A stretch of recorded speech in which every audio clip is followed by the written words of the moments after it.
faithfully sharing value, interpreting the world's best books. This is Sally talking books. Today we're continuing our interpretation of the second part of Mao Dun's novel, Midnight. Last time, we covered how national capitalist Wu Sunfu clashed with financial giants in the bond market. And this is the main plot thread of the novel. We also briefly analyzed China's social, political, and economic conditions in the 1930s. And in this episode, we'll explore what ideas Mao Dun aimed to convey through the novel in this unique historical context. And what outstanding contributions did this literary master make in novel writing?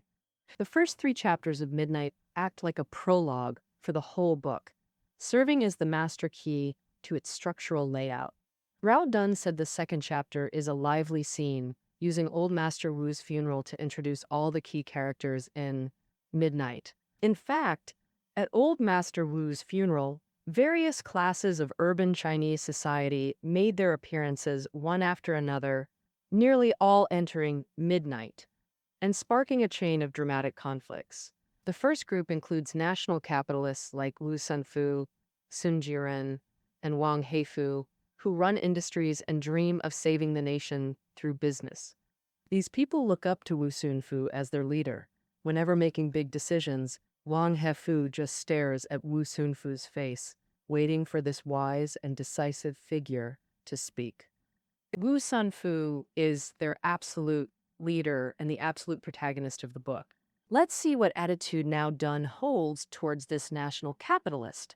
The protagonist Wu Sunfu is a very complex character. He studied abroad in Europe and America from a young age, deeply believing in the Western path where capitalists grow industries and rise to political power. He hates the feudal zombie represented by his father, but he still relies on family wealth to build many industries in Shuangkao Town, which became his proud model town. And later, when the Nanjing government absorbed national capitalists, Wu Sunfu didn't want to be a puppet, so he allied with Chiang Kai-shek's political foes. He teamed up with Tang Yunshan, a politician from the Wang faction. At that time, the domestic situation was chaotic, with constant internal strife. Wu Sunfu, running factories, faced many hardships. Tang Yunshan discussed the three principles of the people and Sun Yat-sen's nation-building plans with him. When Tang suggested Wu start a bank, others ignored it, but excitement lit up Wu Sunfu's eyes. Tang Yunshan just wanted to use setting up a bank to win over entrepreneurs and oppose Chiang Kai-shek. Whereas Wu Sunfu thought that starting the bank could solve funding difficulties for businesses and also inspire the enthusiasm of his colleagues Sun Jiren and Wang Heifu, strengthening their resolve to continue developing national industries. You can see the capitalists' patriotic fervor in saving the nation. Wu Sunfu had grand ambitions to develop national industries, believing that as long as the government stepped up and entrepreneurs worked hard, they could realize the dream of saving the nation through industry. However, in reality, national capitalists surviving in the gap between feudal society and imperialism, lacking primitive accumulation and stable political support, inevitably suffered repeated setbacks due to inherent weaknesses. As for Wu Sunfu's personal character, his inner flaws made him prone to arrogance, excessive self-inflation, and an inability to judge people well. He didn't listen to the Yuting's earnest advice to give up his confrontation with Zhao Botao. He confidently told his companions that he had bribed someone close to Zhao Botao to be an insider, but it wasn't until the last moment that the so-called insider revealed their true colors. Turns out they were all spies planted by Zhao Botao around Wu Sunfu. Even so, Wu Sunfu refused to admit defeat and was unwilling to switch to buying long positions to fix things. Ultimately, he bet his fate on Du Zhushai, and it was precisely Du Zhushai who stabbed him fatally in the back. Financial speculators like Zhao Botao and Du Zhushai are indeed national capitalists. Mao Dun, Wu Sanfu's main adversary, believed that these people had the backing of the Nanjing national government and were agents of foreign capital. Zhao Botao, as an agent in China, was cunning, ruthless, and morally corrupt in his personal life. Women in the book, like Xu Manli, Fen Mi Ying, and Lu Yuing, all had affairs with him. Yet this guy was also highly intelligent, strategizing like a go master, luring Wu Sunfu step by step into the bond market. But what surprised Zhao Botao was that Wu Sunfu followed Tang Yunshan's advice to start a bank. Tang Yunshan was part of Wang Jingwei's faction, and the Nanjing government behind Zhao Botao would never allow a powerful entrepreneur like Wu Sunfu to join the enemy camp. So the best solution was to destroy him. When the two sides clashed, Zhao Botao unleashed his ultimate weapon, requesting the Nanjing national government to ban short selling, ultimately dragging Wu Sunfu into a hopeless situation. The Zhushai was a famous financial player in Shanghai, well-versed in the risks and processes of bond trading, but he lacked background support. In his eyes, financial giant Zhao Botao was always incredibly powerful, best at spreading rumors, connected to military and political circles, and able to manipulate the bond market at will, naturally making him someone he was eager to follow. Du Zhuhai represents the profit-driven financial speculator, willing to abandon anything for money. Family ties and alliances are all discarded like trash. So even though he was Wu Sunfu's brother-in-law, he still persuaded Zhao Botao to pull Wu Sunfu into a secret plot. The multi-investment group turned traitor at the last moment, joining forces with financial capital to defeat the industrialists. Wu Sunfu had enemies outside and internal troubles too. In Wu Sunfu's factory, managers like Mo Cheng and Tu Yu were surrounded by female workers, various sneaky foremen, and female workers opposing them. Zhu Guiying, Wang Jinzhen, Chen Yue, A Shumei, Zhang Axin, and others. Due to a lack of loyal and capable professional managers and technical experts, Wu Sunfu had to rely on those who only knew how to slack off and flatter, essentially like hangers-on under rural landlords. As business managers, people like Mo Cheng were only suited for collecting rent and debts in the countryside, yet they were managing hundreds in a modern market. Foreman Wang Jinzhen and Inspector Li Mazi were just rogues boasting and jealous. Their real skills were bullying workers and collecting subsidies. Wu Sunfu hated these people but couldn't do without them. National capitalists could only rely on bookkeepers from feudal agricultural systems and urban ruffians. As managers of modern enterprises, capitalism in China so lacked modern management talent that its ultimate fate was predictable. Additionally, the novel's depiction of Shuangchao town includes rural society's landlord tyrants, peasant rebels, and other classes, successfully creating a series of feudal landlord images. They are represented by Old Master Wu and Feng Yunqing. Old Master Wu, this feudal zombie, hadn't left home for 30 years, so upon arriving in Shanghai, he was overwhelmed by the modernity it represented and quickly withered away. His death also symbolized the complete decay of the feudal landlord class's vitality. Feng Yunqing oppressed and exploited peasants in the countryside, provoking rebellion.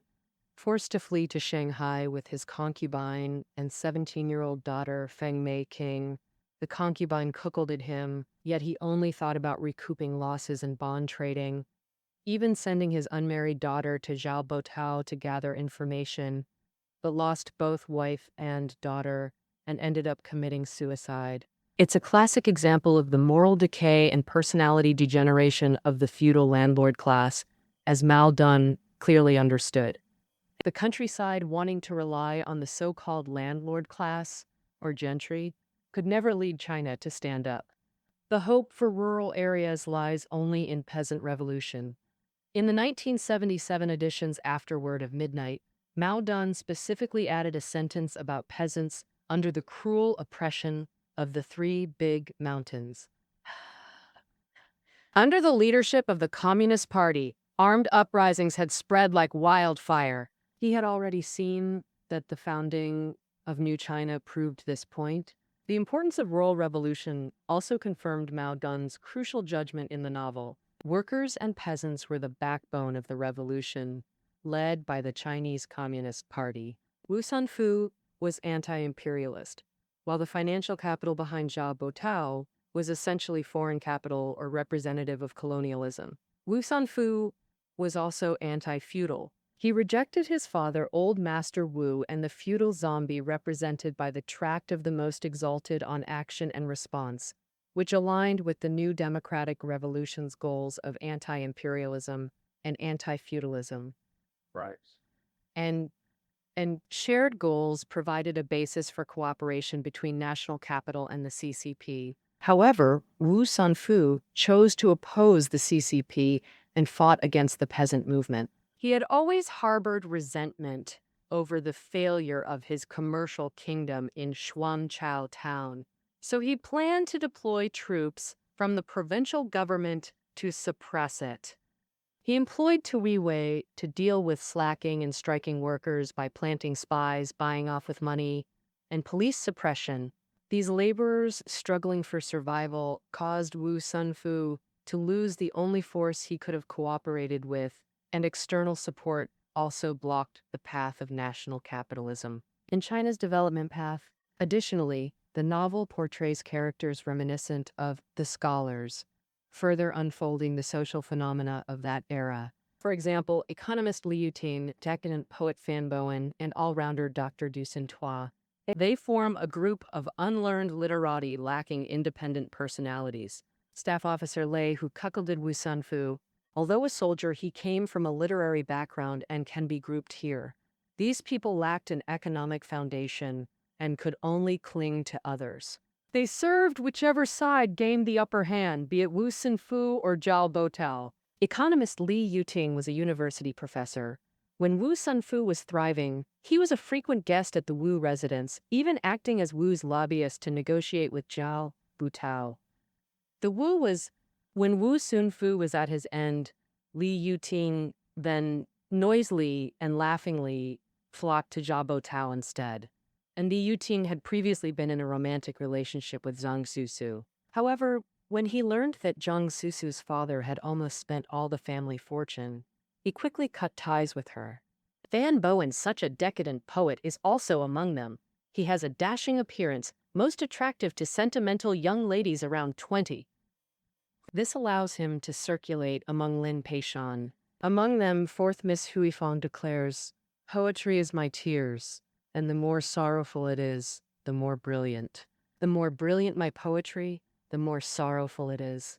Once he falls out of love, he arranges to commit suicide to win the sympathetic tears of sentimental young ladies. This group also includes returnees like Du Shentua, who is Du Zhuzai's eldest son, just back from France. In the 3 to 5 years in France, he attended over a dozen schools: horticulture, beekeeping, mining, politics, medicine, chemistry. He was enthusiastic about each for a few weeks or days, earning him the nickname Dr. Omniscient. People like Du Shintuo go abroad to study just to gild themselves, fraudulently obtain doctoral titles, or even pretend to be doctors to deceive people everywhere, just like Fang Hongjin in Fortress Besieged. The social panorama composed of these characters also confirms scholars' judgment that Midnight is categorized as a social analysis novel. Starting from the 1930s, depicted in Midnight, Chinese villages began to become appendages of cities, providing an endless supply of labor. Some of this migration was forced. For example, Old Master Wu came to Shanghai because bandits in his hometown were too rampant, and the Communist Red Army in neighboring provinces had a spreading wildfire like momentum. But more of this migration was, as Fan Bowen said, peasants leaving lovely villages for money, crowding into cities to live in filthy pigeon cages, drowning human spirit. The fall of Shuangqiao town is also a metaphor. It completely severed Wu Sunfu's connection with the countryside, cutting off his retreat, forcing him to throw himself wholeheartedly into the city and industry. Starting with Wu Sunfu, a steady stream of villagers came to the city, their spiritual outlook completely transformed. Of course, Old Master Wu was already an ancient zombie in the countryside, but the countryside itself was equivalent to a dark tomb, where zombies don't decay. Now, arriving in the modern metropolis of Shanghai, the zombie, like suddenly encountering air, immediately begins to decay. The author chose to have him die suddenly at the beginning of the novel, explosively presenting the thoroughness and profundity of this transformation. Seventh young master Axwan and fourth Miss Huifan are inheritors of the feudal culture meticulously cultivated by old Master Wu. Achievements of his education based on the tract of the most exalted on action and response. This golden boy and jade girl of feudal culture changed the moment they arrived in Shanghai. Old Master Wu witnessed Aswan's greedy, devilish gaze at a seductive young woman, and heard Huifan say, "Even country women's outfits are so fashionable nowadays." But father wouldn't allow me. This shattered Old Master Wu's hopes more thoroughly than cars and female flesh. Here, he knew his era had passed, extending the narrative focus from countryside to city. This is Midnight's significant artistic contribution. It led literature from rural to urban, pioneering city-themed literature. Mao Dun's writing unfolds a modern cityscape of sound, light, and electricity. Surging traffic, leaping crowds, urban-rural contrasts, multi-locality, citizens, shifting rules, and fleeting entertainment venues. At the novel's start, Wu Sunfu's citron crosses the garden bridge over Suzhou Creek, interwoven with flashing electric sparks from trams, colors, sounds, and looming objects, all rebelling against static agrarian society. This dynamic realism and rupture from rural roots are precisely Mao Dun's groundbreaking contributions to urban literature. Though Shuangkao Town was Wu Sunfu's painstakingly built commercial kingdom, with vast industries like rice mills, pawn shops, and banks anchoring his urban capital, he himself embodied this rupture. He came from the countryside, but resolutely became a true city man. Midnight. Its second artistic contribution lies in its portrayal of women. When published, critics unanimously praised characters like Wu Sunfu and Tu Yu, but few noticed the women in the Wu mansion who embodied another narrative style. Whoa, like Wu Sunfu's wife Lin Piyao, at 16, breathed the free air of the May 4th movement, dreaming of dashing nights, but her prince Lei Ming left for military exams, forcing her into marriage with Wu. Wu obsessed over business, cold at home, so though Lin lived luxuriously, she constantly nursed the scar of lost freedom. On old Master Wu's funeral day, Lei Ming, now staff officer Lei, provoked Lin Peiyao to slip out, while wooing socialite Xu Manli. Blinded, Lin Piao thought of introducing her sister Lin Pieshan to Lei Ming, hoping this would let her see her old lover often. Lin Peishan was a 16-year-old girl. First she flirted with the decadent poet Fan Bowen, then fell for Du Zhushai's sixth brother Du Shushi. When Lin Peiyao urged her to choose one, she said, "Being with just one person is so boring." Wu Sunfu opposed Lin Peishan's romance with Fan Bowen, thinking him an impractical poet, unlike promising Du Shuishi. But the Du family rejected Lin because they thought her family poor. These complex love triangles were like dry firewood piled in the Wu mansion, ready to ignite any time. Lin Peishan, being eloquent, became the center of attention among scholars at the Wu residence.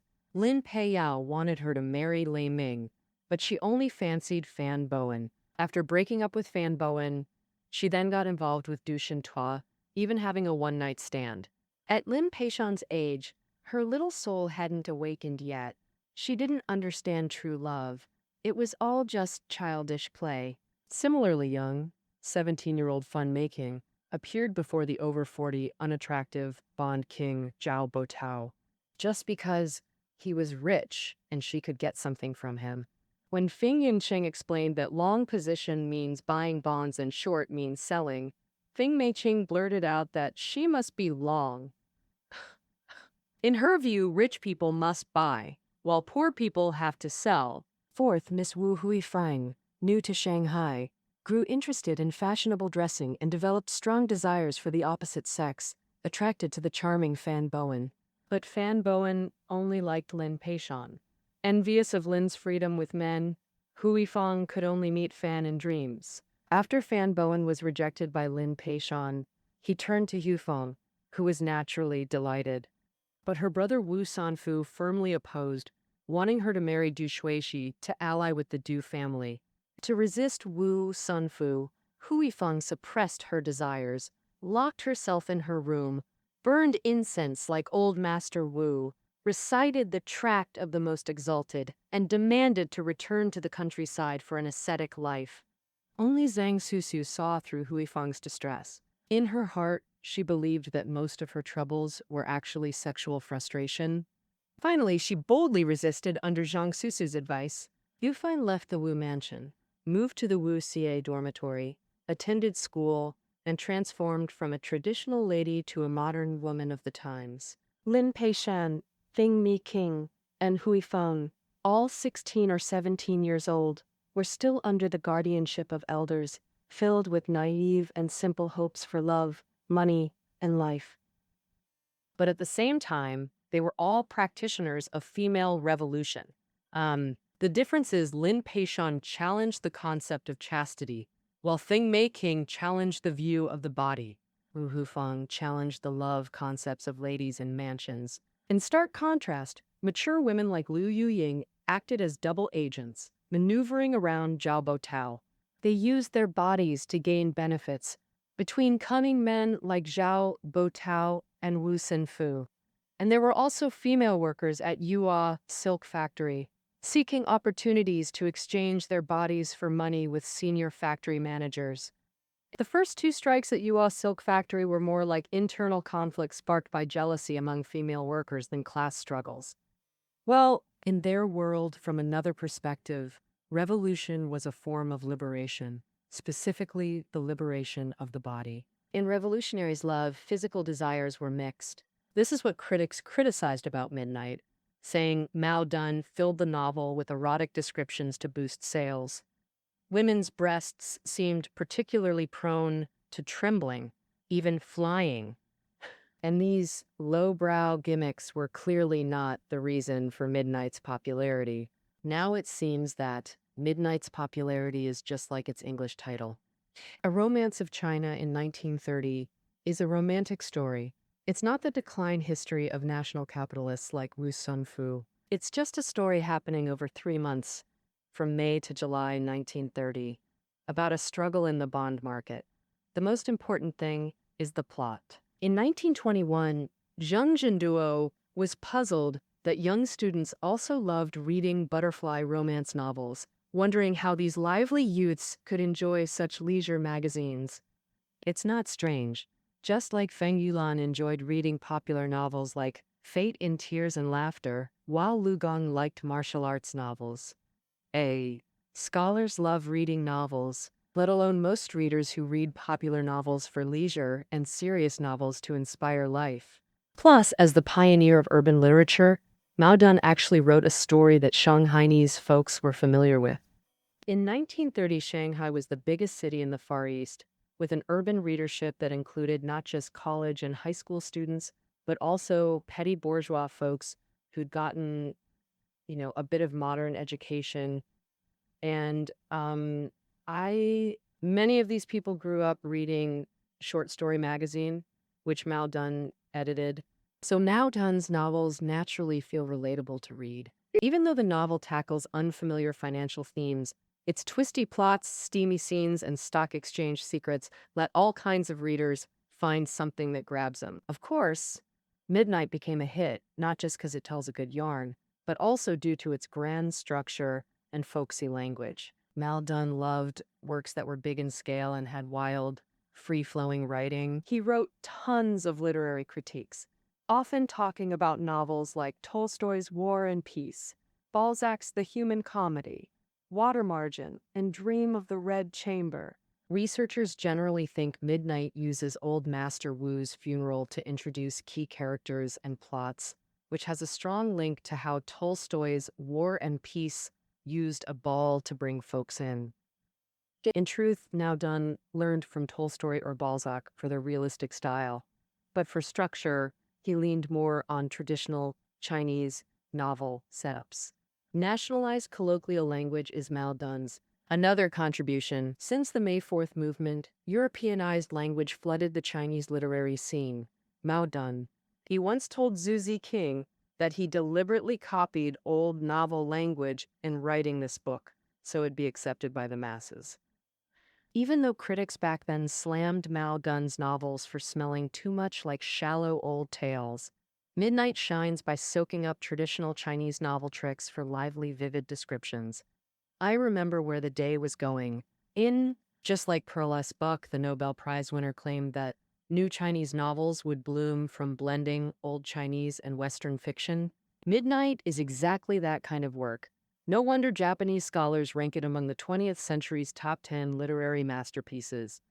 So, looking back now, has Midnight gone out of style? As the only full-length novel in modern Chinese literature history to cover the financial market big time, Midnight's Citroen car is still a symbol of modern life, and the wild short selling in exchanges keeps playing out in today's financial markets.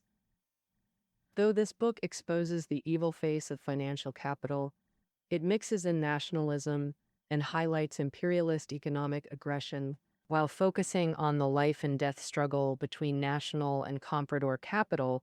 It reveals the triangular conflict among international capital, private capital, and state capital. And, these economic issues aren't uncommon in our world today. In 2020, Wall Street giants leveraged the dollar's dominance to push crude oil prices negative, causing massive losses for Chinese investors, a classic case of international capital crushing private capital. In 2021, China's Central Commission for Deepening Reforms stressed curbing disorderly capital expansion, restraining monopolistic practices, protecting public livelihoods, and safeguarding small investors. Such grand, complex financial realism isn't something just anyone can handle. This makes Midnight increasingly show its unique value. Mao Dun originally titled the novel Sunset, metaphorically showing reactionary forces at peak while actually declining. Yet before publication, after careful thought, he changed it to Midnight. He explained, sunset expressed old China's gloom, everything devoured by darkness. Midnight not only captured the darkness, but also symbolized celestial timing. After midnight comes dawn. This pre-dawn darkness held Mao Dun's infinite hope for society, hope thankfully realized today.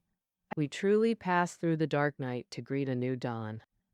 That concludes our interpretation of Mao Dun's Midnight.